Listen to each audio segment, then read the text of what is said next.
When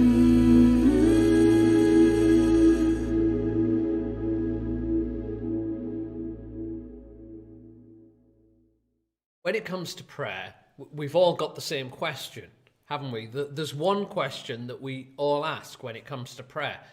And it might be a question you're carrying right now, and it's this. Does it really work? Does prayer actually make a difference? If I pray about something, will something happen? What will happen? If that's a question you're wrestling with or you've ever thought about, I want you to kind of stick around with us today, because we've got a really great story that I'm going to give towards the end of this message about one of the most iconic moments in British history.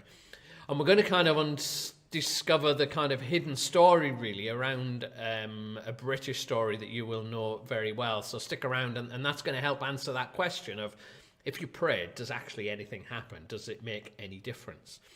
But we're in a series where we're looking at great classic hymns and thinking about what is it about particular hymns that mean they last so long? Why is it hundreds of years later people are still singing certain songs, certain hymns have a kind of timeless quality about them? And we're going to look at a different hymn each week and look at maybe the meaning of it, look at some of the history behind the story, and see if there's anything from it that can help us in our ordinary everyday lives today. And today's hymn is What a Friend We Have in Jesus. What a friend we have in Jesus. Imagine that you've got a friend called Fred. And Fred has got a pain in his cheek.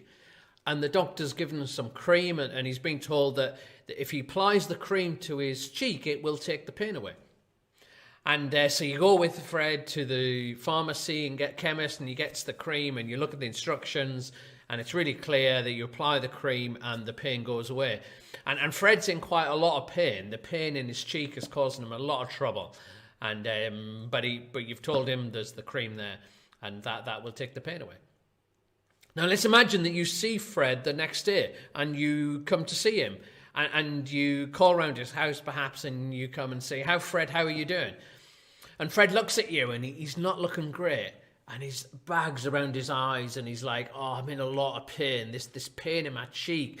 I didn't sleep all night. It kept me up, and even now it's really sore, and it's just made me so tired and irritable. And you say, so the cream didn't work. And he's like, I didn't put the cream on. And you say, well, put the cream on, because if you put the cream on, it'll take the pain away, and then you'll be able to sleep, and you'll feel better.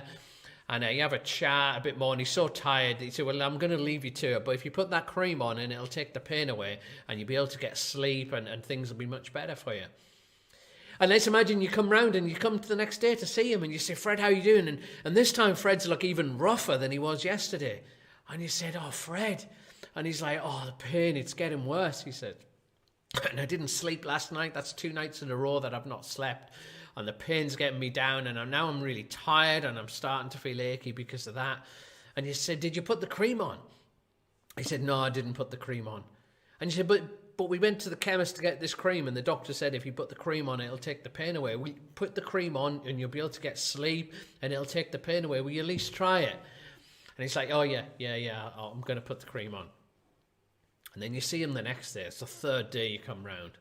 And by now, he's looking the roughest you've ever seen him. And you see him straight away, and you know that he's not slept. And he's looking even tireder, and he's in a lot of pain. And you said, Fred, did you put the cream on? And he looks at you and he said, no, I didn't put the cream on. By now, you might have given up with Fred as your friend and just thought he's a complete idiot, because he's got some cream that can take away the pain. He's got cream that will help him stop forfeiting the sleep that he's losing. But he doesn't put it on. And you think, well, it's your own fault now, Fred. Whatever you're experiencing is your own fault, because you've got needless pain and you're forfeiting your sleep. What happens if I said to you, there's a chance that you're Fred, and there's a chance that I'm Fred? Listen to these words from our hymn, What a Friend We Have in Jesus. Listen to the second verse of that hymn, and just see if you can spot how the connection with Fred and this hymn. Oh, what peace we often forfeit Oh, what needless pain we bear, all because we do not carry everything to God in prayer. So Joseph Scraven, who wrote that hymn, his experience and kind of what he's saying in a way is that people who don't pray are like Fred. They've got something that can help them with their problems, and when they don't pray, it's like they're taking on needless pain, that they're forfeiting peace that could be theirs. Let's listen to some Bible verses that speak about prayer and says a very similar thing from Philippians chapter 4, verses 6 and 7. And Andrew Debney, he's going to read these verses to us just now. Just listen to what these verses say. Philippians 4, verses 6 and 7. Do not worry about anything, but in everything by prayer and supplication with thanksgiving let your requests be made known to God. And the peace of God, which surpasses all understanding, will guard your hearts and your minds in Christ Jesus. Don't let the simplicity of what these verses say make you miss the kind of depth here. You know, Paul says, who wrote these words, he says, so don't worry about anything. So those things that you are worrying about, which might be your health, might be your kids, might be the government, might be money, might be work. There'll be all sorts of things that you're worrying about. Paul said, so those things that you're worrying about, he said, don't worry about them. Now that's okay as a kind of a cliche in a sense, isn't it? But when you've got very real worries, it's very difficult not to worry about them. So Paul gives us some help. He said, well, don't worry about them. Instead of worrying about them, what I want you to do is to pray about them. Okay, so whatever you're worrying about, pray about it. Don't think that they're not too big to concern God. Don't think other people have got bigger concerns. It's pray about everything, he says. Whatever it is that concerns you, instead of worrying about it, pray about it. And then there's a promise. Paul says, instead of worrying, if you pray about it, then what will happen is you'll experience God's peace. In fact, it said God's peace will guard your hearts and your mind. Because that's what suffers, isn't it? When we worry, our hearts suffer, our minds suffer. We start to think the worst. It's all we can think about. We start to lose perspective. We don't think very rationally. We start to feel all sorts of things. Well, Paul is saying you can be under attack and suffer in those sorts of ways when you worry. But instead of worrying, he says pray. And then what will happen is you'll experience God's peace. And God's peace will guard your heart and it'll guard your mind. In a sense, Paul is saying prayer takes you from one place to another. Prayer takes you from a place of worry and it will take you to a place of peace. Prayer will take you, it's like a vehicle, it's a way of transport, and it'll take you from one place, which is a place of worry, which is our natural state, and it'll take you to a new place, which is a place of peace. Yet, not everybody prays, as what a friend we have in Jesus, the hymn that we had at the beginning. It says not everybody prays, not everybody kind of gets taken from a place of worry to a place of peace. People do all sorts of things other than prayer sometimes.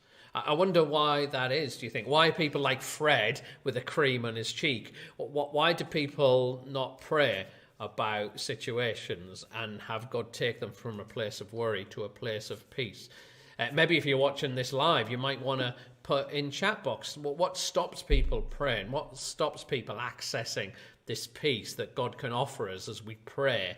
He takes us from a place of worry to a place of peace. Why is it that people forfeit peace? Why is it that people experience needless pain by not praying about things? What is it that stops people? And I've got a couple of suggestions that may resonate with you.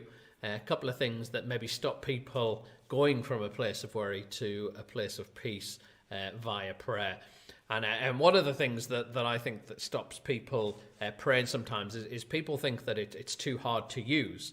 You know, a bit like Fred's cream, that's quite simple, isn't it? But sometimes people can think that prayer is quite complicated and difficult. And my experience of helping people and talking to people about prayer is that people are very sensitive to whether they're very good at prayer or not. People almost are very sensitive to that. And so they easily think that they're no good at prayer, or they easily think that prayer is too difficult.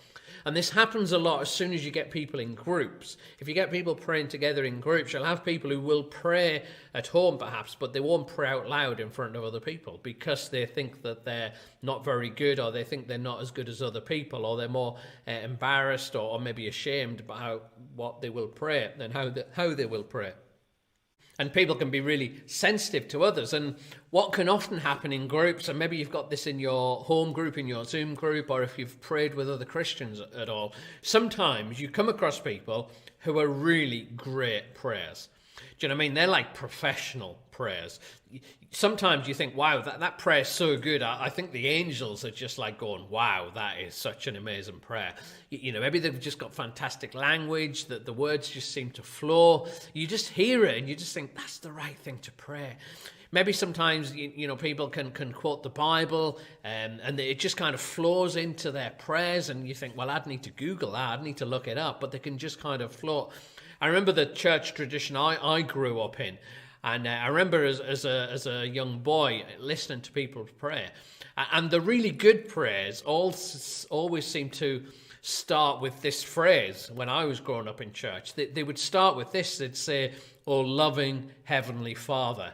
You know, the really spiritual ones seem to just start with that. And so to be a good prayer, I started copying that. And when I'd pray, I'd say, "Oh, loving Heavenly Father," rather than just God. I don't know, it just seemed to be a bit more spiritual and connection. And there's nothing wrong with having fantastic words and phrases that we might use, but it's the danger is we start to think that unless we do those things, our prayers aren't very good, or you imagine someone else is a better prayer because of the way that they talk. And as I said, my experience is people are very sensitive to whether they're very good at prayer or not, and it can easily get in the way. But actually, if you've ever prayed in a group or with other people, but what makes a really good prayer is a prayer that comes from the heart. That's what makes a prayer really powerful.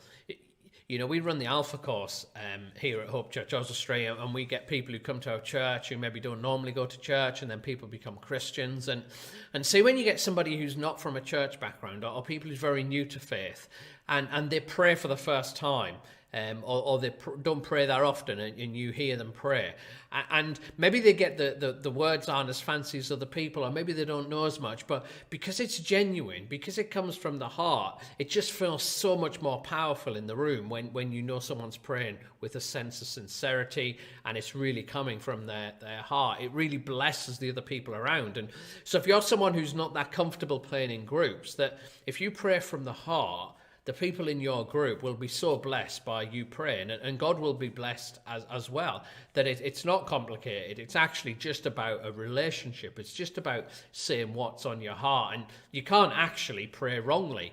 You can pray sincerely, but you can't pray wrongly, because if it's just coming from your heart, then that's what prayer is.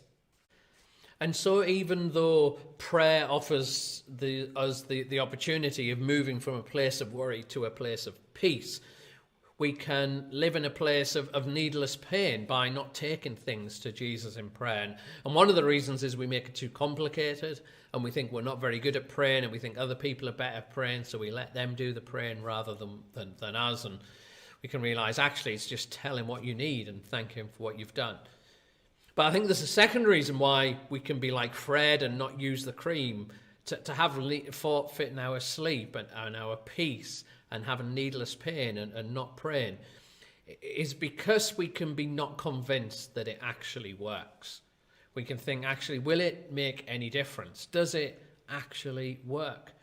And I think one of the challenges around it is that we can define prayer as getting our will done rather than God's will done.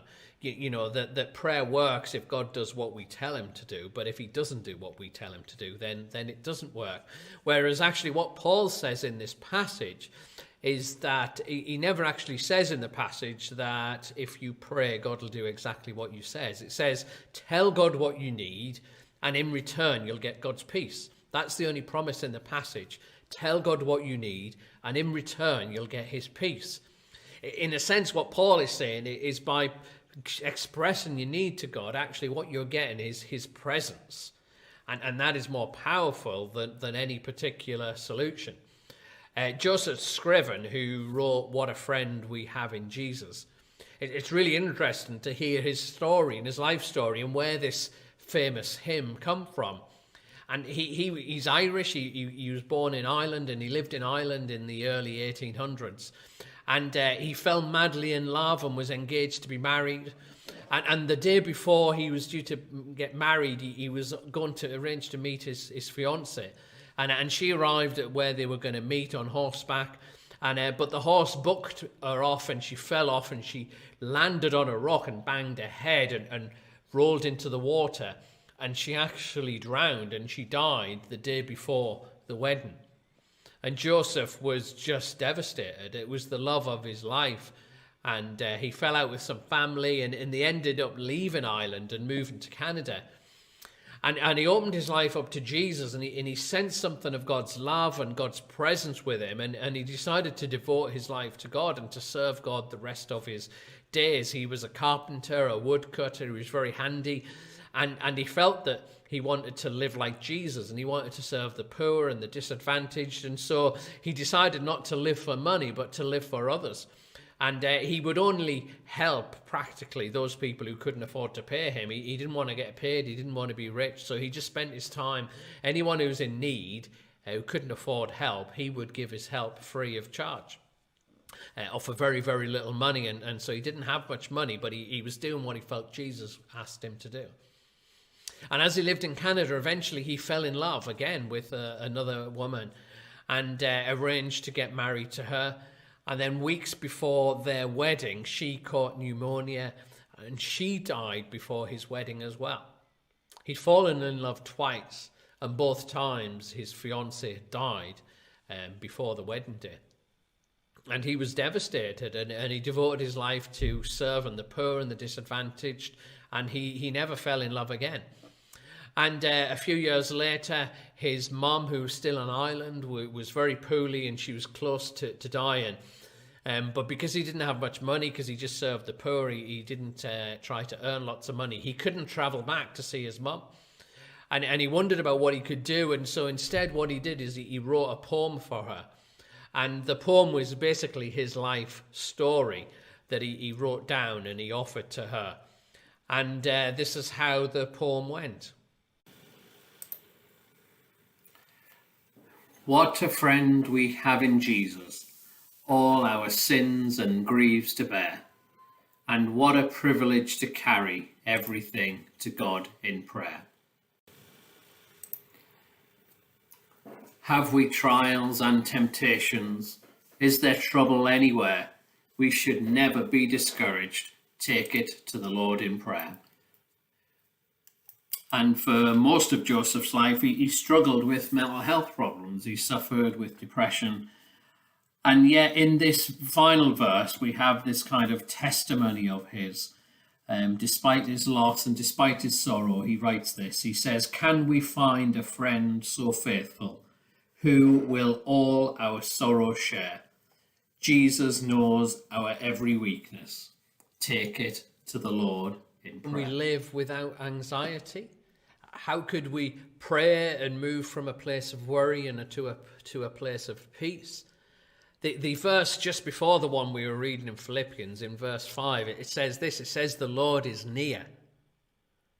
The Lord is near. And there's that sense that if we have the sense of God's closeness to us, the sense that he's with us, the sense that there's his presence and his comfort with us, that can alleviate the sense of worry and anxiety that we have. That if there actually is a God who's in control, there is a God who's over all things. And if we become aware of his knowledge and his power and him being over all things, and we become into his presence and become conscious of that act of praying is what can take us from a place of worry to a place of peace. And I think that's one of the reasons why Paul says here to tell God what we need and to thank him for what he's done. That by thanking God for what he's done in our lives, the big things and the little things, it puts us in a place of dependence on God. It reminds us of who he is. It reminds us of the things he's done in the past. It reminds us that all the good things we have has come from him.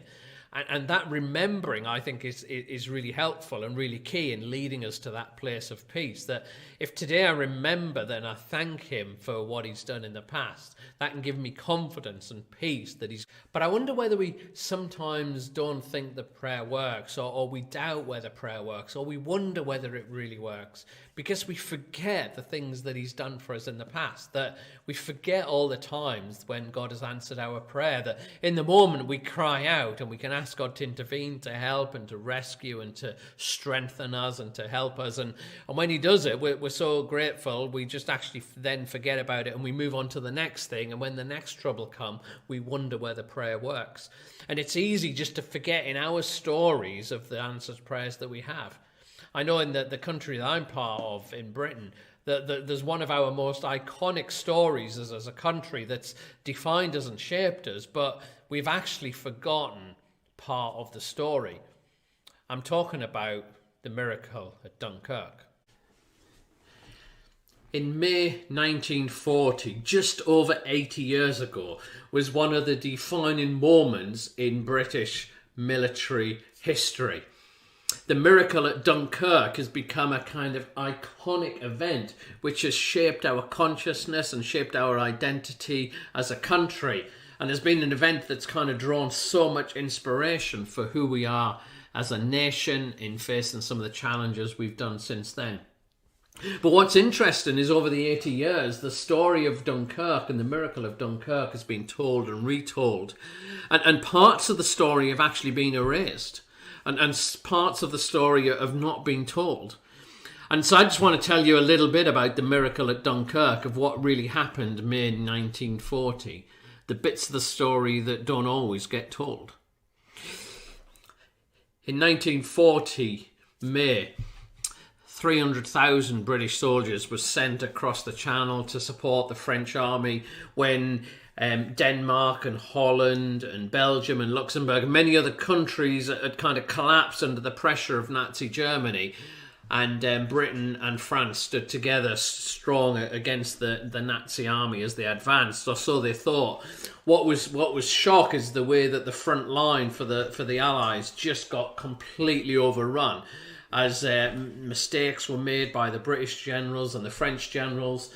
And the kind of Nazi war machine just charged and overcome. And before long, they had 300,000 soldiers of the Allies, more than 300,000, 375,000, which was just kind of surrounded and overran. And they started to retreat, and they heading back to the beaches at Dunkirk and completely surrounded. Winston Churchill was told that probably maybe 20,000 men is as many as he could expect to be saved. 20,000 men could be rescued out of the 300,000 plus that were stranded around the beaches of Dunkirk. And the German high commanders, they surrounded the British and the French allies, and as they closed in on them with their tanks, this is what they said. They said, the British army is encircled and our troops are proceeding to its annihilation. The expectation is that 300,000 British and French soldiers were about to be annihilated. And then Winston Churchill went to see King George VI and told him the news. And what the King George VI said to Churchill on that day changed history. This is what he said. He said, we must pray.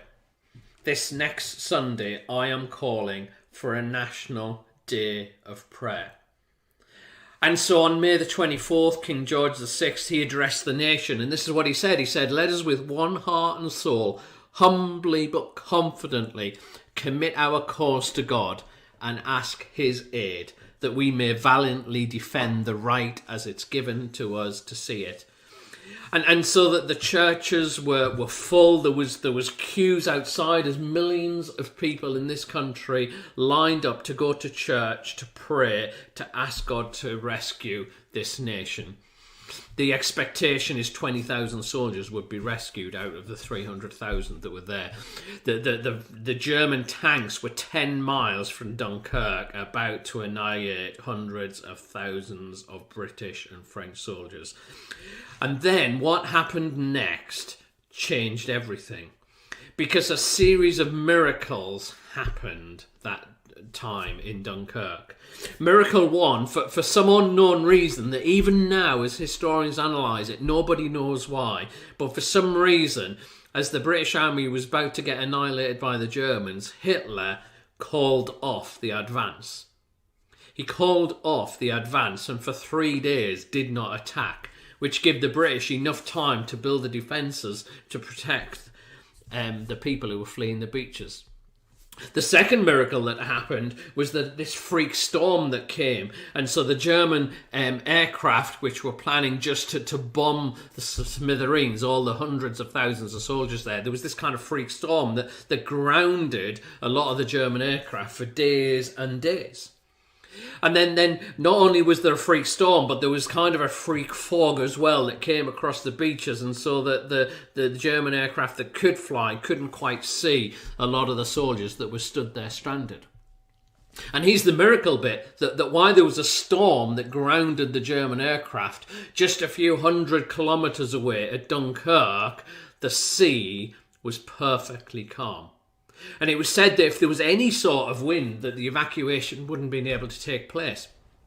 But they said the channel, the English Channel, which is very choppy normally, was actually like a still bath. It was like a glassy sea, they talk about it. And so all these little boats were able to come across and rescue.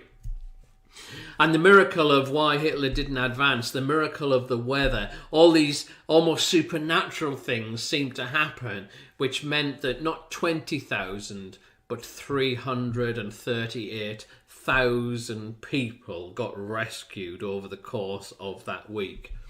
And historians talk about the miracle of Dunkirk and talk about all the British boats that came, all the little boats that came to rescue. They talk about the courage and the discipline of the soldiers. But maybe the most important thing to remember is to talk about the miracle of Dunkirk, of God's intervention, when for one of the only handful of times in history the whole nation was called to prayer by its leaders. People lined up outside churches to cry out to God. And that they found that there was a God there ready to listen. A God who was ready to intervene. A God who was ready to rescue people who humbled themselves before him.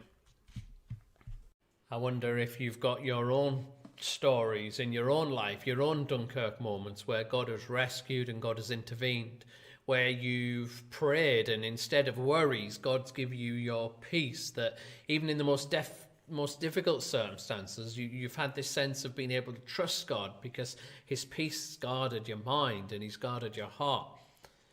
And have you remembered those moments? Keep remembering those moments, because that's what's going to feed your faith and give you confidence to actually conquer the next worries and the next struggles that you have in the moment. Don't airbrush your story so that the God element goes out of it, that what God has done for you. That's why Paul says, thank him for what he's done. Remember him, give him acknowledgement, because that stokes up your faith and gives you strength.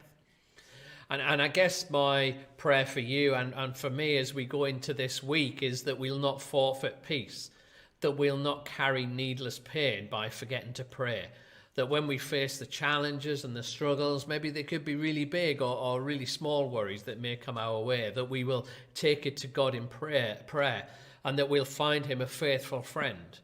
We'll find him who's somebody who's always there, who can share our sorrow and can share our burden. And as we get that sense of God with us, that the Lord is near, that something of his peace may fill our hearts and give us strength and confidence to face whatever it is this week that we have. And to remember that it's a privilege. It's not a right, it's a privilege that through Jesus we're able to pray and we're able to access the Father. And maybe you might want to carry those words of that hymn with you. Maybe you want to memorize it if you don't already know it, and just use those words to meditate on and reflect on it and think about when you're forfeiting peace, when you're carrying needless pain because you're worrying instead of praying. And as you carry these words with you through this week, may you be energized in your prayers, and may your faith be stronger, and may God bless you.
Thank you so much for everyone who gives and finances the work that we do. Everything we do is only possible, Hope Church Oswestry, from those that give and help finance our staff costs and all the technology costs that we have, and the money that we give to other charities as well. So thank you very much. I know many of you give regularly.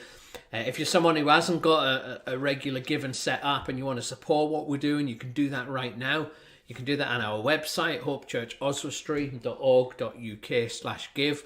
And you can go to there and you can just put in your card details and just give a one-off donation. Even better, you could set it up as a regular giving, which would be really fantastic if you don't already give to us and you're able to do that. Or it may be easier for you just to give right now on your mobile phone. You can text 785 and give some money just straight off your phone bill. To give £10, text HCO10, and to give £20, text HCO20, and you text it to that number 785. And I know a number of you do that every week, and we really appreciate that as well. So thank you for giving, and we'll be wise with your money and we'll be faithful stewards, and we do appreciate all the support that we get for the work that we do. So thank you. And there's just an abundance of ways that you can connect with us during the week.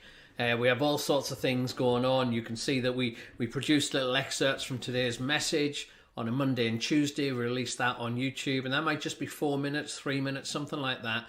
And that's just a fantastic opportunity for you to share that and pass that on to friends, people who might want to just explore what we're about. And we hope from those little excerpts that they might then want to listen to the full message. So when you see them up, please encourage you to pass them on. We have live worship on Facebook on a Wednesday evening at 6:30. Just search for us on Facebook, Hope Church Oswestry, and you'll find us and be able to connect in with there. And Thursday we also do a little reflection, 5 minutes of hope from one of the leaders at Hope Church Oswestry. Just a little message to encourage you and to inspire you.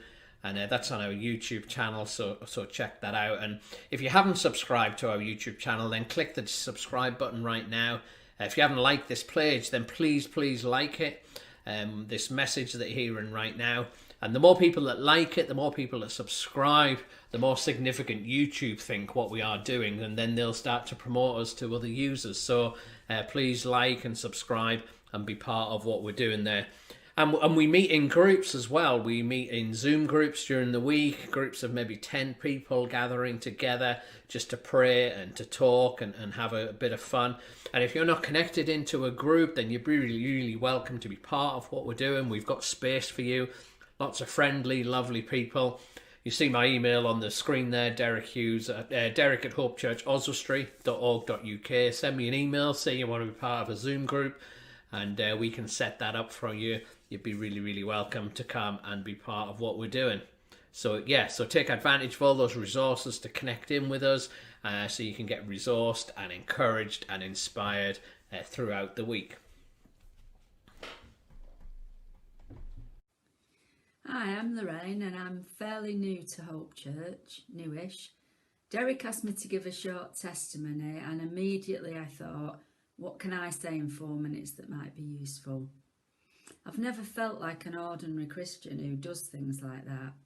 So for anyone who might be watching this wondering what it means if you sign up to this Christianity thing, I'll tell you a bit about what being a Christian means to me. People think that being a Christian means you follow rules, automatically disapprove of certain kinds of people, that you're all squeaky clean and never mess up. Well, it's definitely not that. I hesitate to call myself a Christian professionally because I fear people will think I'm a right-wing bigot and they'll shut me out. So I like people to get to know me first, then I tell them that I'm a follower of Jesus, a person of faith. But I'm not a happy clappy Christian. I don't play the guitar and I don't have a beautiful voice. I struggle to remember bits of the Bible. I remember big ideas or themes, and I sometimes know that somewhere or other it says something or other. But I am passionate about Jesus and what he taught, and to see that lived out by messy, unfinished people who have real faith. Faith that they put into action, because the Bible talks about that. It says you can't really have one without the other. You can't really have faith without deeds or works. I've heard many good sermons and then thought, that was great. How will I be different tomorrow because of what I've just heard? How can I find something practical in that? And what can I do differently? Derek's been great recently at giving us practical things to do. So I seem to have told you all the things that I'm not and what a Christian isn't. For me, following Jesus means taking him at his word, getting involved in sharing his good news and in the practical stuff that he said, like feeding the hungry, looking after the poor, releasing the captives and fighting oppression. I mean, who doesn't need to hear that message right now? So following Jesus for me means following his example, being led and taught by him as I try. So far it's got me involved in loads of different things, like sitting in a caravan giving benefit advice to the Asian community, setting up a homeless women's hostel, a young people's housing scheme, a multi-faith community development project, a project for kids who would never come to church, as well as some of the churchy things you might expect, like helping out on Alpha and being part of the leadership team and leading small groups, which was my passion. I guess it still is my passion. So I've got involved in things that initially I didn't think I was any good at, and I was kind of like resisting and, oh no, I don't really want to do that. But this stuff is real. It's dynamic, it changes lives, and it doesn't fall away when the world goes pear-shaped either. He is there when you're up and happy, and he's there when it all goes very dark. And I've lived through some dark times and known his incredible strength, but that's another 4 minutes. Truth is, if Jesus isn't real and you decide to follow him, you haven't really lost anything. But if he's real and you decide not to follow him, you've lost the lot. So in my life, all I can say is I follow the greatest leader ever, with the greatest manifesto ever, and I try to make it mean something by my actions. And one day I might get good at getting it right. Wasn't that fantastic from Lorraine? Thank you for sharing your story there. And then if you're part of Hope Church and you want to get involved with these services and sharing your story or praying, then just get in touch with me, and we'd love to have more people taking part in our services. But that's it for today. We're all finished. Pray God will bless you and that you'll have a fantastic week. Make sure you connect with us during the week and all the social media stuff that we've got on. We'd love to have you involved in that, liking it and commenting on it, and enjoying what we're providing during the week. And then hopefully on Sunday we'll have another service, and hopefully you will be blessed by that as well. What a friend we have in Jesus. May you enjoy the privilege of prayer this week.